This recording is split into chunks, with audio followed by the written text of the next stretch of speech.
Welcome back to another Manali vlog. আজকে হচ্ছে আমাদের ডে 2 মানালিতে। আমরা যাব সোলাং ভ্যালি। তার আগে তোমাদের সঙ্গে রুম ট্যুরটা শেয়ার করে নিই। আমাদের মানালির হোটেলের নাম হচ্ছে সাবা।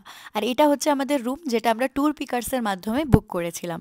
একটা বিগ সাইজের বেড রয়েছে, অবভিয়াসলি পাশে একটা টি টেবিল রয়েছে।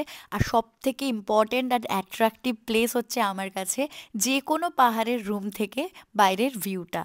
কিচ্ছু নয়, সামনেখানে সোফাতে বসে চা আর কফি খাও আর বাইরের ভিউ এনজয় করো। এটা কিন্তু আমার কাছে ভীষণ একটা লাক্সারিয়াস ফিলিং ছিল। এরপর আমরা বেরিয়ে পড়েছি রুম থেকে নেক্সট ডেস্টিনেশনের জন্য। তার আগে করেছি ব্রেকফাস্ট, পাহাড়ি ম্যাগি, অসাধারণ খেতে ছিল।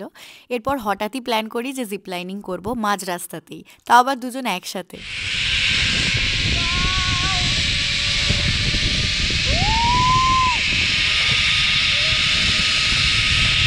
এটা কিন্তু আমাদের দুজনের কাছে একদম নতুন ধরনের একটা এক্সপিরিয়েন্স হলো। নেক্সট মিনি ভ্লগে বাকিটা শেয়ার করছি। আজকের জন্য টাটা।